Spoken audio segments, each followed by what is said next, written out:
I don't usually do this, but the opportunity to speak to Jewish students, and also from my alma mater, which is Yeshiva University. I went to Cardozo Law School, so that's why it was a nice invitation. So thank you. It's my pleasure to come up here. I was born in 1970 in St. Petersburg, Russia. My parents and I immigrated to New York City in 1976. We immigrated as refugees. So we first went to Austria, spent a couple of weeks in Austria. Then we were refugees over in Italy for about 4 months until we got our permission from the United States to come live in New York. Originally, we were headed to Israel. Then got sidetracked to New York. We moved to Jackson Heights, Queens. So where I went to my first 5 years, went to a Hebrew Academy of West Queens. So so I was originally a Yeshiva boy.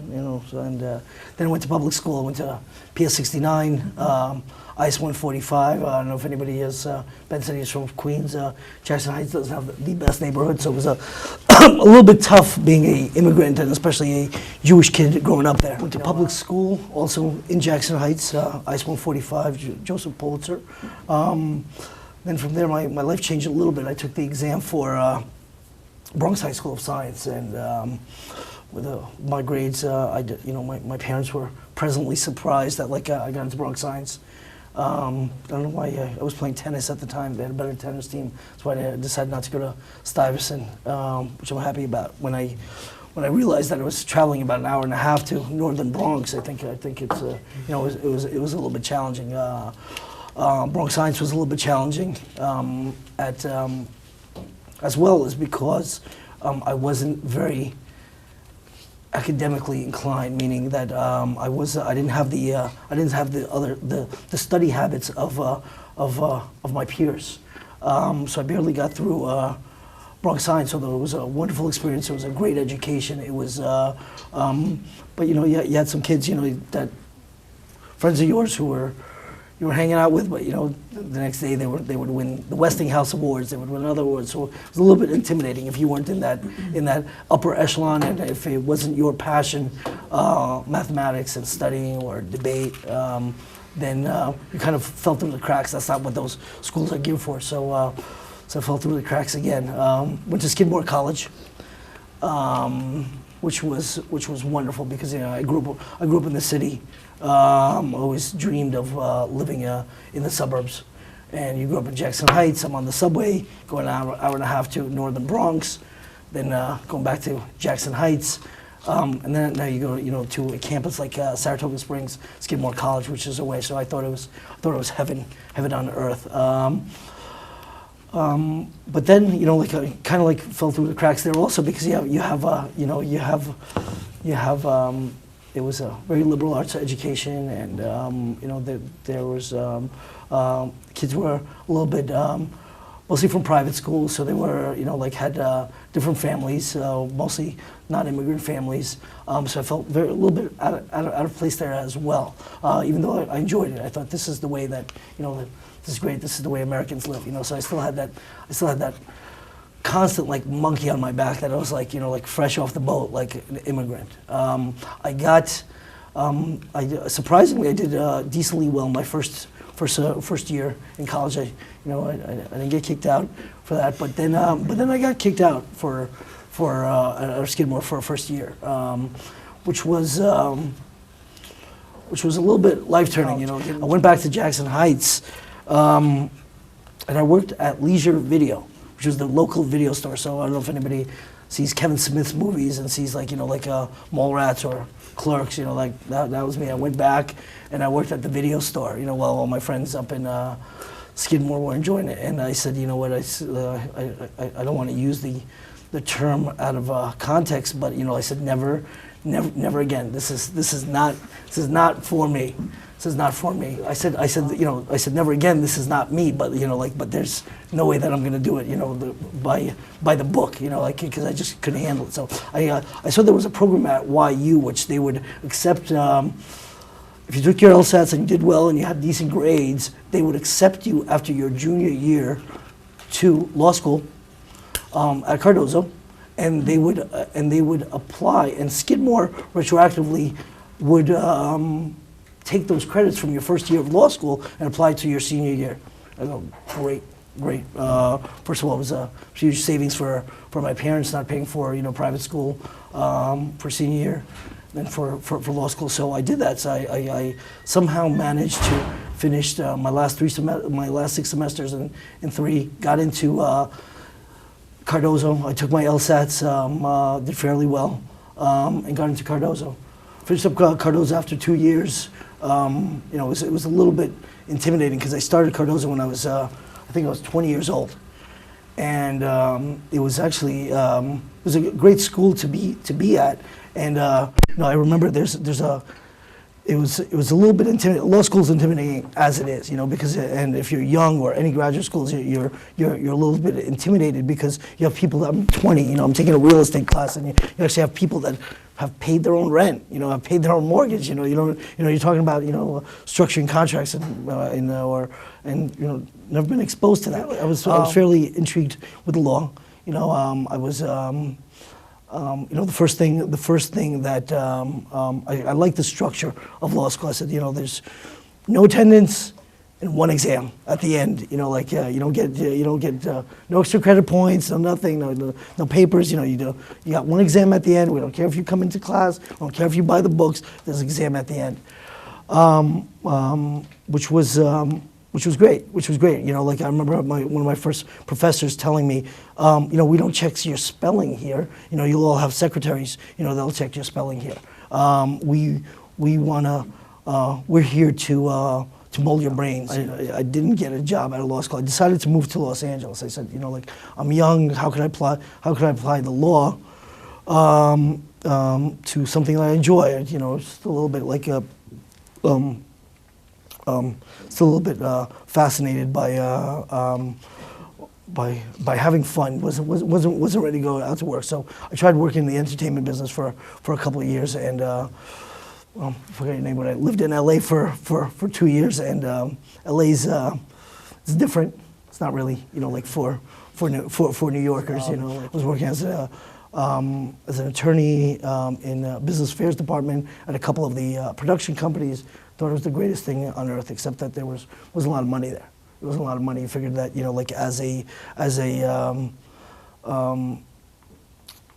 as an attorney you were expendable, and I didn't like that. I didn't see the light of the day. I looked at what was going on deals that I was working with. I looked at in a room there would be a there would be an accountant, there'd be, the lawyer, there'd be the investment banker. And I said, well, I'm definitely higher on the totem pole than the accountant, but, my next step, I guess, is be to the investment banker. But then I would always look for the client. And then the client was never there. He was always sailing, in the Caribbean somewhere. And I said, what's great is, I'm not crazy about being a accountant, which I actually was at Skidmore. Went to undergrad for accounting. Then I was a lawyer. I said, I need to figure out how to make money. Great opportunity came up. I was born in Russia. Russia was just opening up that time, and I was my roommate was cousins with a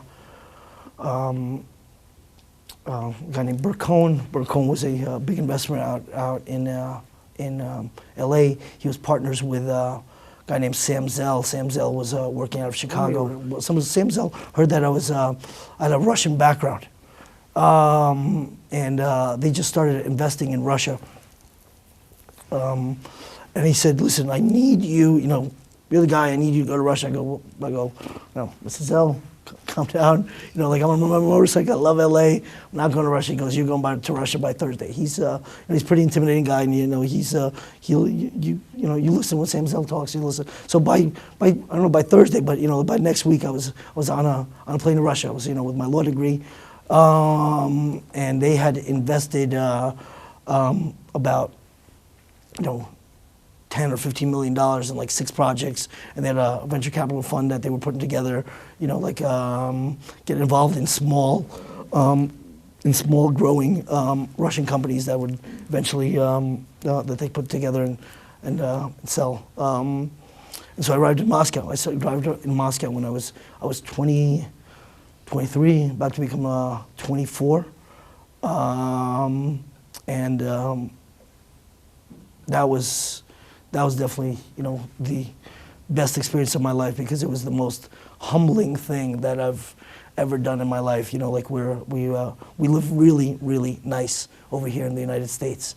Russia was, at that time, there were people that didn't live very nicely.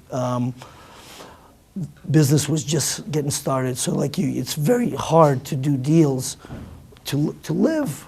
To live is one thing, but even to do business, to do deals, where you have no business custom, where you have no business law. People are not used to competition. They deal with competition in a very specific and interesting manner. And you try to put these deals together. I put six deals together.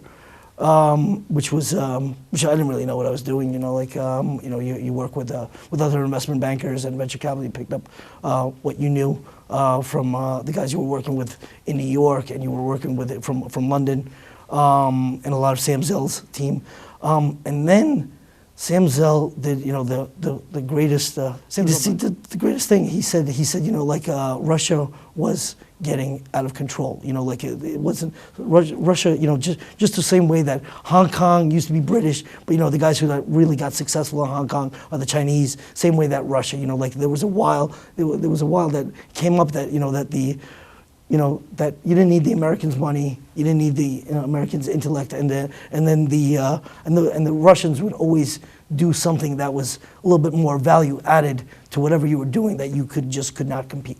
When the gray market IBM and Apple computers were selling, at 2 times less than the official IBM or Apple stores. It's very hard to make money in a country like that.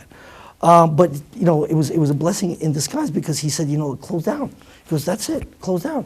So so within 2 years, I found, I worked on 6 deals, put together 6 deals with no business law, no business customs, no, no accounting practice. And then the best thing that happened is I got to break them apart and sell them off. So, I had, I didn't go to business school, but I felt, wow, this is so awesome. I'm actually getting paid for this. It was very, very, very challenging. It was very, very dangerous. It was very, very challenging. Looking back at it right now, I, would never have done it again. At that time, as I was breaking the deal apart, my dad, my father, and I'm an only child. My mom calls. I said, very close with my mom, and I knew something was wrong. And she said, just want to let you know, don't be nervous, but your dad just had a massive heart attack. So it was tough. It's very tough. Being an only child, and we as children, we have some sort of responsibilities to our parents, and my parents have done so much for me, and I was so far away. So I hopped on the first plane, and I got back, and thank God my father's doing great now. He's alive and still doing great now, but he recovered.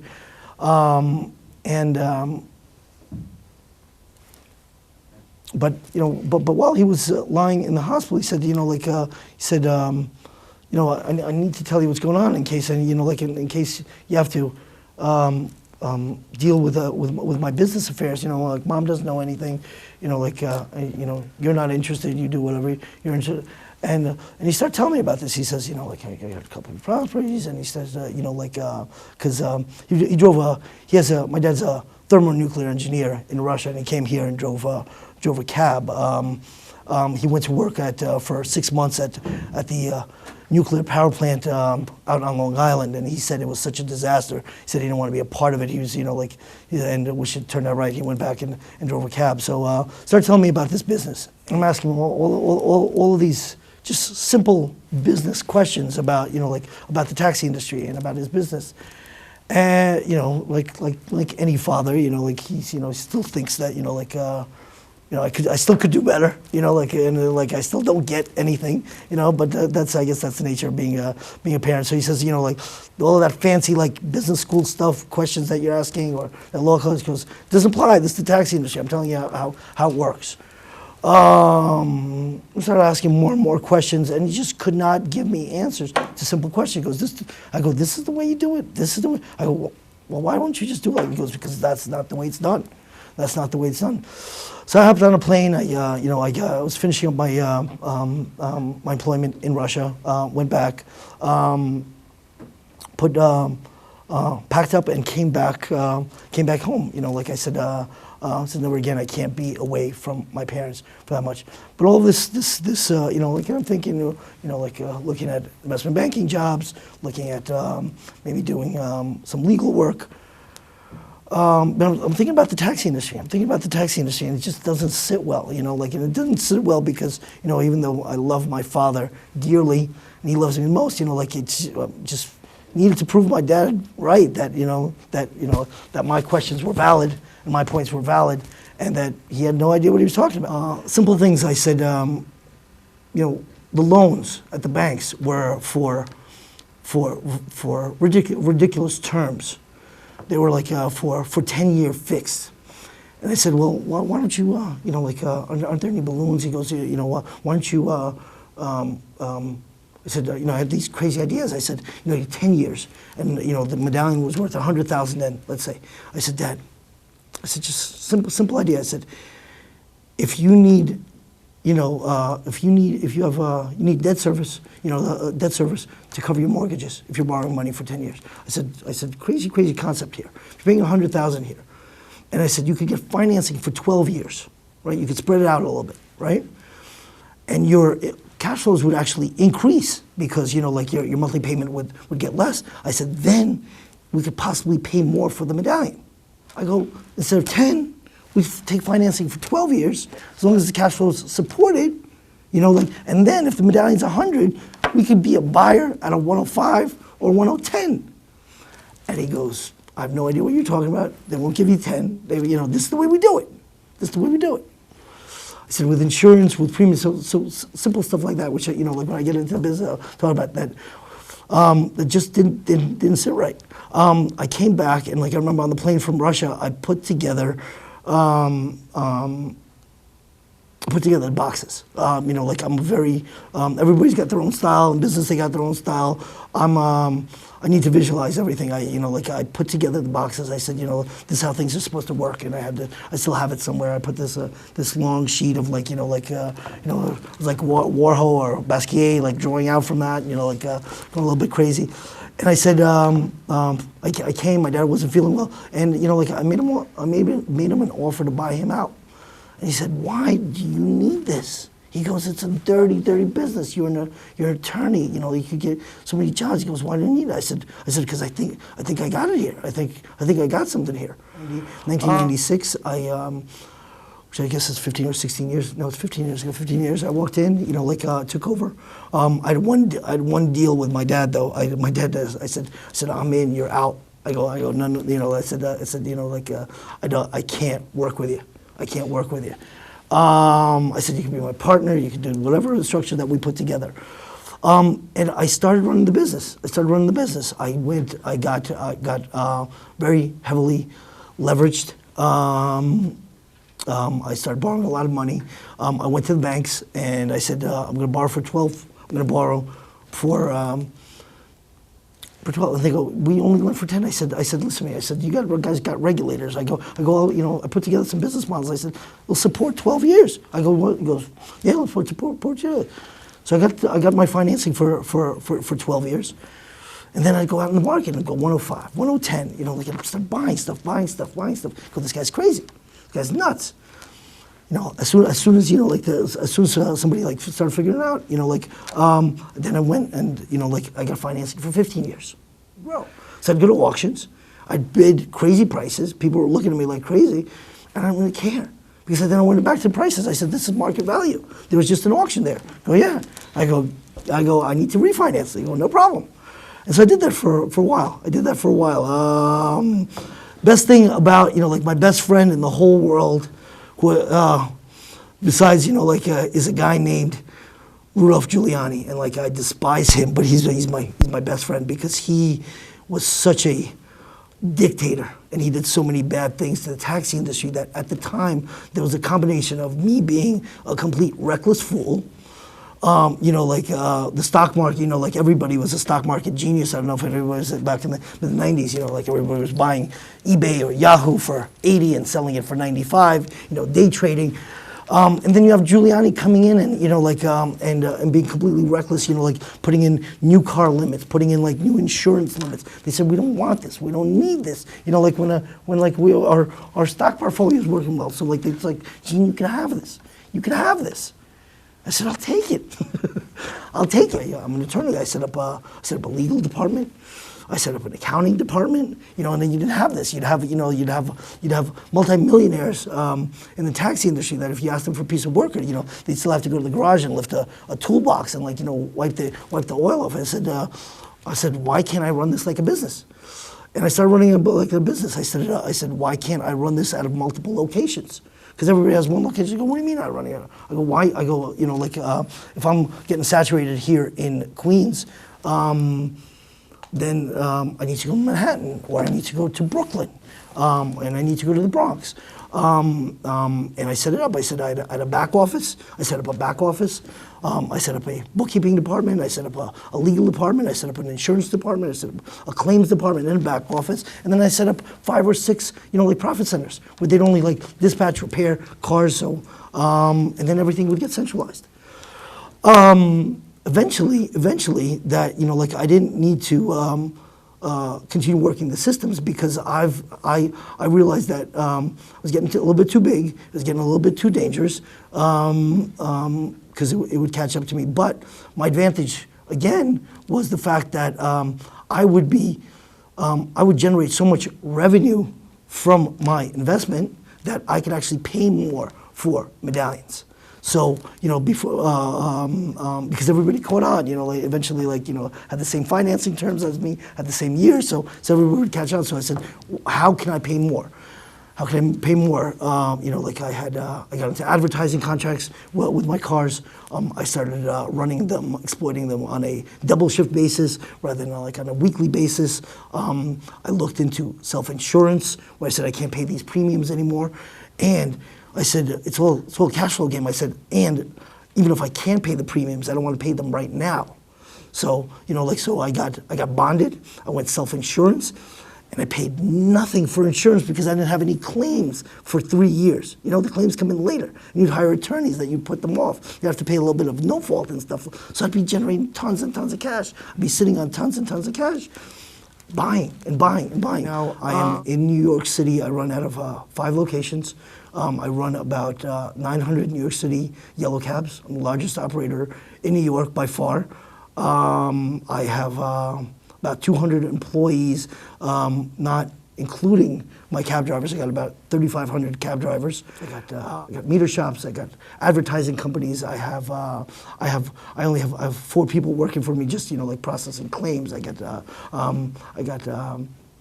tow truck companies. I own a bunch of gas stations. I don't know if you guys know, but to run New York City cabs, you need 4 wheels, definitely, and you need gas. So if you don't have gas, that's available. So I got stuck with 800 cabs during the, I had less, about 600 cabs down for a week during the blackout because there was no gas deliveries. If you want to do the math, you had 600 cabs, about a revenue is about $150 to $200 a day times 7. You're saying never again will I be stuck without gas. So I started buying at gas stations because I needed to source.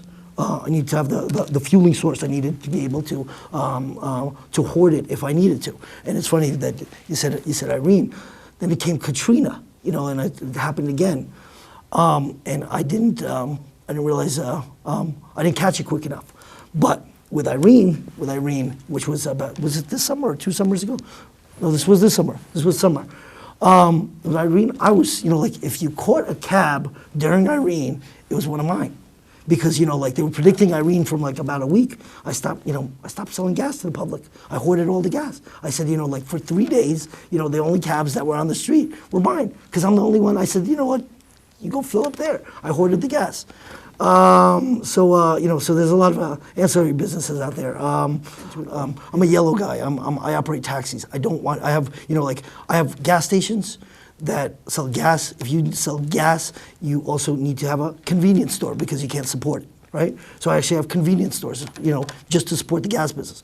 But I have the gas business because I need it as even if a loss leader for my yellow cabs. Right? When I'm low on, I don't need to make money on the convenience store. I don't need to make money on gas off my drivers. So if I have 900 cabs and I need to give, in the summer months, if I need to give incentives to my drivers, I give them gas at cost.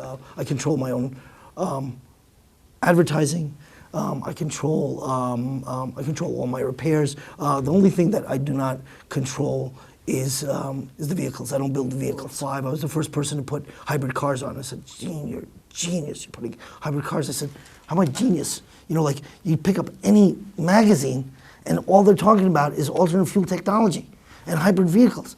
I go, why wouldn't municipal transportation go hybrid? Especially that, all the hybrid vehicles are, work electric on the electric motors when they're under 25 miles an hour, which is great for New York City because, I don't want my cab drivers going over 25, 30 miles an hour, right? I'm self-insured. I don't want them getting in accidents. Yeah. They had an initiative, the way I got the idea, they had an initiative to offer alternate fuel medallions. So, I was the only one that bid for them, and I won them. When the city realized what they did and that, I bought these medallions at a 40% discount than the regular medallions, they didn't want to sell them to me. I had to go and sue them, and eventually I won.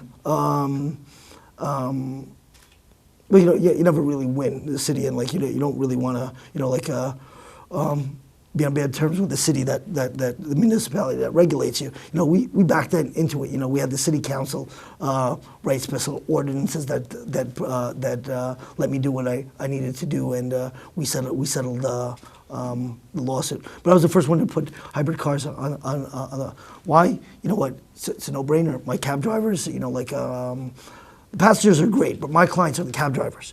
They're saving money. They're feeling good about themselves. I'm very happy. We were the first ones to put technology in the cars, and everybody thought it was crazy. The drivers didn't want it. It was in the cash business. I was collecting about, $2 million in cash every week from 5 different locations. Difficult. Plus, you're chasing the cab drivers around. Technology came in, and it's great because, all of a sudden, cash has become a commodity. Cash has become a commodity. People don't want to use their cash. It's great when they could get into a cab just with a credit card and just drive around.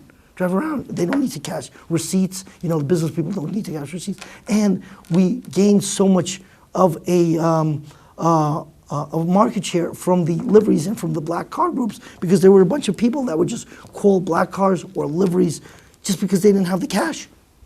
They didn't have the cash or they didn't want to spend it. They didn't want to go in their sweatpants to the corner, to the cash machine, take out cash so they can get a cab ride. I always say, I know what I know and I know what I don't know. There is no way that anybody could fool themselves that, that they can create the kind of technology that somebody else who specializes in it can. I could customize it to the taxi industry, but for me to, start, go out to Silicon Valley and start a technology company so I could control it, it's foolish because they'll always be smarter and they'll always be better about that. So that's something that I don't control. I try to leverage it and securitize it as much as possible. The boxes that I drew in 1996, when I came back, I was very, very confident in my abilities to do that. And I was very, very passionate about this industry and what I could create. And I stuck to it. And in 2001, in 2000 and 2001, as all my friends started losing their jobs, and as all of the IT bubble hit, and as all of their millions of dollars of vested stock was worth nothing, My business was growing and growing. Then 9/11 hit. And I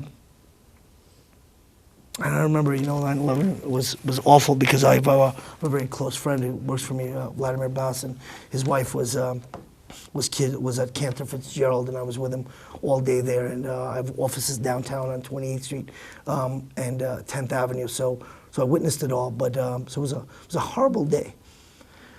But the next day was better. And the next reason the day was better was because for that upcoming week, I had a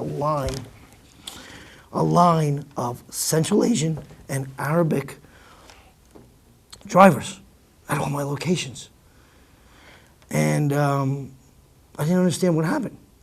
And and then I realized what happened. I said, what happened is that we live in a prejudiced and a racist society, and that that all the unions that were taking these Central Asian and Muslim and Arabic drivers at the time, they didn't want them anymore. They didn't want them working in their buildings. They didn't want to work at the Dunkin' Donuts. They came back, and so so as ridiculous as it seems, in 2008, same thing happened. I forget, you were telling me that you had a cab driver who had had a UBS background. My business is not only recession proof, it actually does better, in a recession. Why? Because my clientele is the cab drivers.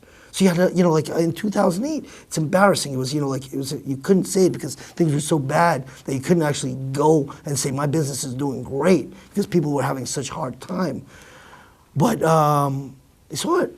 I had a ton of bankers. I had a ton of bankers, a bunch of lawyers, that were on the employment line that wanted to drive cabs. And interest rates were going down. If you remember what I told you about, the cash flows and it's how much medallions are worth. You had Barack Obama who was lowering interest rates. From 8, if the medallion was worth $600,000 or $700,000 in 2008, and it's worth over $1 million right now. Why? It's because I'm paying 3% for my money. I'm running about 500 cabs in Chicago, about 200 cabs in Philadelphia, and I took the same model that I used in New York, because technology is so good. I have 5 locations. There's weeks that I'm not on my Brooklyn location. I don't need to be there. I have it all on my iPhone. I have, everything is done, on my cashiering system that I can see what's going on there. I have video screens on it. I don't need to be there. I know exactly what's going on there. Whether I'm in Montana, whether I'm in Russia, whether I'm in south of France, so I can see what's going on there. And your checks and balances and are also you get reports. You get reports as far as how much you're spending from your bookkeeping department. What location is spending more on parts? What from your insurance department? What location has more and more accidents? And then you adjust. That's what you do as a manager. Okay, my Brooklyn location is having ridiculous amount of claims and accidents. What do I need to do? I need to, whoop some butt over there to make sure that they check the drivers or put together a driver safety course, do what any insurance company does, right? Or, exploit it differently. I can't check every single part that comes in, but I know the parameters, and I got the checks and balances. So once something in my bookkeeping department hits that they're spending X amount of dollars on parts in in my Long Island city, said what's going on here, and then I send orders to investigate. So I took that model and I took it to Chicago. I took it to Philadelphia. And there it's a lot easier because you're a New Yorker and you're arrogant and got a lot of money, and they're all and they're all asleep in the Midwest in Philadelphia. Nobody moves at the pace we do at New York City. So I'm very cordial, I'm very respectful to everybody in Chicago, but I move a lot quicker than they do, and I'm willing to make take a lot more risks. So I took the same model for Chicago and Philadelphia. In Chicago and Philadelphia, I actually have, it's actually even a better system because they don't have any liveries or black cars, which is theoretically is our competition. All of the cars there have dispatching.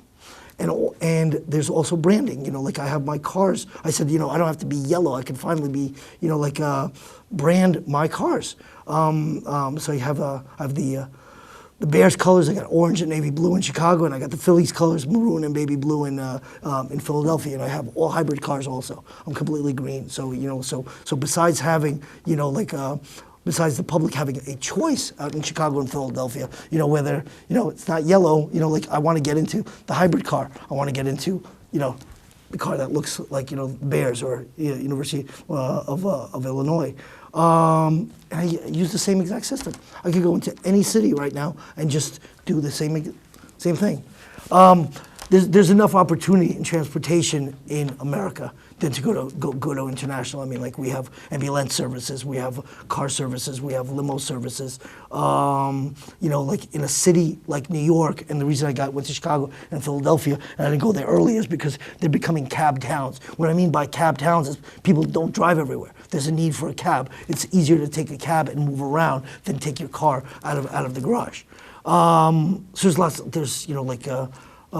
there's too much opportunity in America that you don't want to go international. Like I love this business. The greatest thing that my father did for me was gave me an opportunity to have a business, not just make money, which is a different thing. So I want to give. I have a son. I have a 7-year-old son. Hopefully, I'll have more children. I want to give them the opportunity to actually have a business and run a business.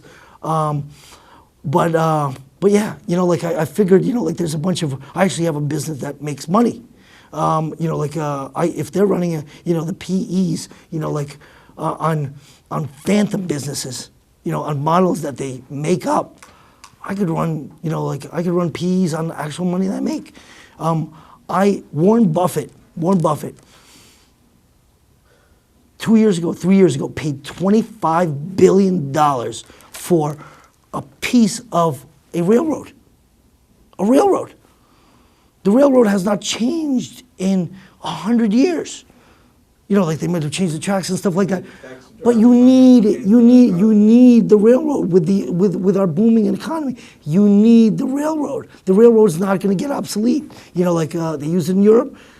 And same thing, cabs. Cabs are, everybody saw Fifth Element, the Bruce Willis movie. They had floating cabs, like in the air, like the hydrofoil ones. I don't care if they have a medallion, there's going to be a need for cabs. People need to get from one place to another. And everybody needs them to get there from one place because otherwise they're not spending money. They need to get to the restaurant, to the theater, to the club, to the art gallery. People need to move around. My business it's either three things. It's either excellent, very good, or just good.